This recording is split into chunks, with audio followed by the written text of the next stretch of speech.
music, music, music. I say that because we have the Essex Piano Trio in studio, and I will introduce them. We will hear a little bit about them, and then we will hear a piece and see a piece that they performed at the Thomas Crane Public Library not so long ago. So introducing everybody first, welcome you all. Thank you. Ashley Offred. Yes. Beverly Saul, and David Cabral. So Essex Piano Trio. Talk about the group, when it got started, and I guess where you've been playing. You're pretty much in New England, right? A performance group in New England. But let's talk about the trio. All right. From our outset in 2017, we were all of us working in and around Salem. I was teaching at the university, and Ashley and I had done a couple of gigs together, and David. And so David, I think, suggested, wouldn't it be nice if we played some music together? And we tried it, and we loved it. And here we are. All these years later, we named ourselves. We started growing repertoire and the kinds of programming, the way we wanted to interact with our audience.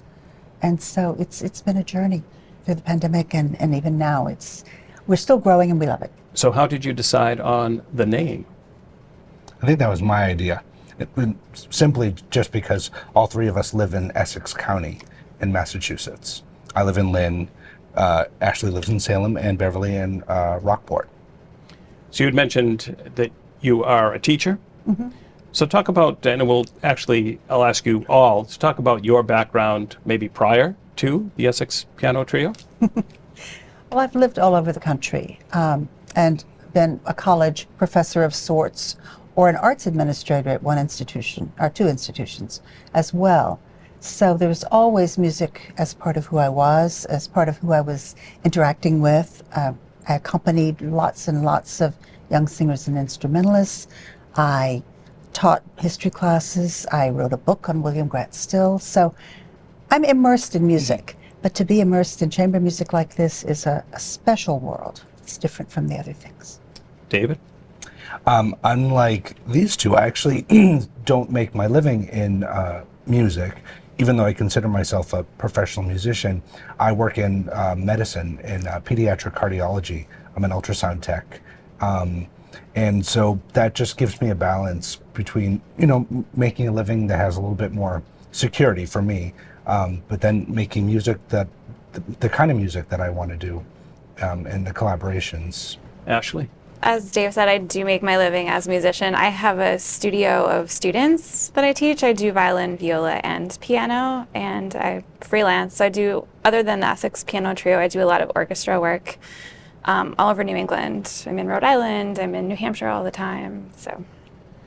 I would assume that music has always been part of your lives from an early age. Yeah, very true for me. I actually like a lot of different kinds of music, and I don't strictly play classical. I also play Celtic music and have another group I play with, and the cellist in that group as well. But I love different genres of music and being able to play different styles. Beverly? I started studying taking lessons when I was 8, but by the time I was 15, I knew that being a classical pianist was what I wanted to do, and that for a little Louisiana girl was kind of an unusual aspiration. Ashley, maybe your influences? Maybe. Maybe. We can talk about something else. I lucked out. My mother is a music teacher, so I always had music, and I don't even remember starting to play and read music. When I started teaching, I had to learn how to teach someone to read music because I was learning to read music and read words at the same time. So my brain, it's always been there and always been a huge part of my life. So I got lucky in that respect. Talk about, I guess, and again, you can all talk about this, the challenge of chamber music, the challenge of classical music, and the fact that when people come to listen to you, there isn't really improvisation going on classical pieces, correct? Not on a good day. I love that question because the challenges are almost what make it so much fun. We have a great rehearsal workflow, I guess, lack of a better word. But that kind of thing develops over a long period of time.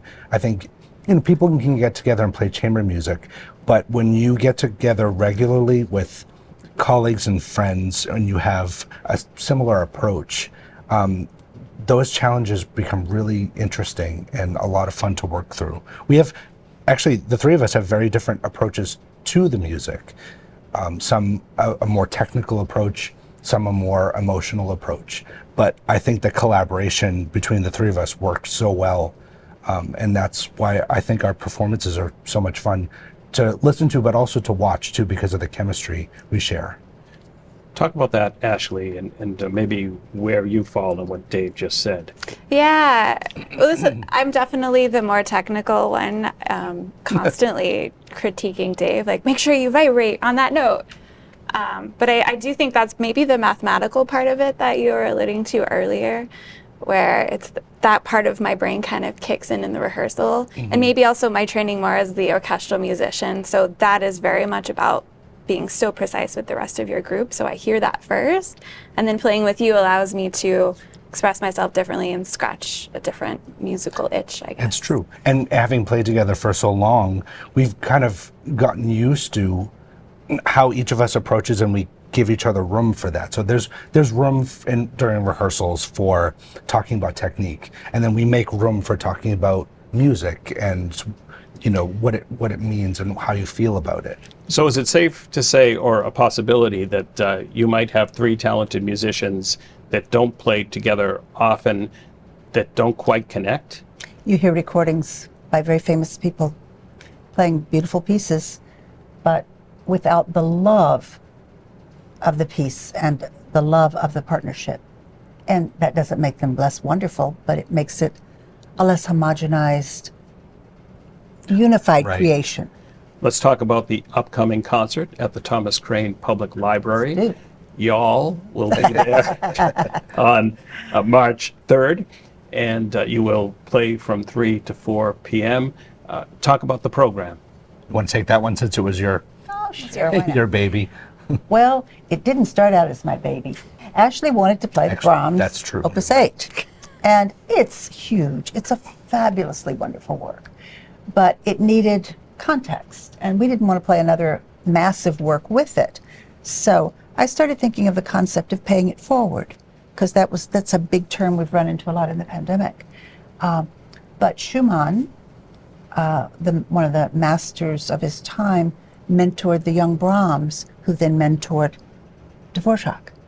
So it's a passing on of the torch, really, musically, from one composer to another, and in a very personal way. So that's the connection for us. So we're playing a little Schumann, which is, the little pieces are almost like little fairy tales, maybe. He was a brilliant composer, but serious mental illness problems, and I think he focuses best in small forms. And so to show that, a music that he wrote just before he knew Brahms. Brahms came into the Schumann family. The most famous pianist in Europe was Clara Schumann, and Robert Schumann was the most famous critic and composer. So here's this little 21-year-old whippersnapper who's introduced into their life, and he just really became a part of their family. Didn't he babysit for them He too? babysat for the kids. He spent 2 years in the insane asylum sitting by Robert while Robert was dying. I think that's loyalty Absolutely. of an amazing sort. And so you hear the influences, because Schumann just welcomed this new young light and had publicly stated that Brahms was going to be the next genius, and he was. And so Brahms then was, I think, a little bit shy about just going out and meeting people, but he had heard some music of Dvorak in a competition, a young Czech composer. I said, that's really promising. So he met him, liked his work, ended up editing for publication this Dumke trio that we're playing, because Dvorak was in America, in Iowa, writing a symphony at that point. So Brahms took over that for his young friend. So it's that passing the torch. And I think you hear that kindness and that relationship when you hear the music, when you know that. I love the fact that we're talking about, music education at a library. So these stories certainly, I think, are fitting for the space. And I do need to ask about the space and about the Richardson room, because it is a room filled with wood. It's composed of wood. How does that make your instrumentation sound? Oh, I think that room is absolutely beautiful, and it's actually really inspiring to play in. And I think this music, it was written for rooms like that. I mean, this is Yes. chamber music. And so, you know, people do play these works in great halls, but there's an intimacy to a room like that, and the warmth the way the room looks with the wood, it definitely is very appealing. And the audience all around us, close. I love having the Yeah. audience close. It's just a big deal. The setup that they're able to books. do in that room is really great. All those books. All those books.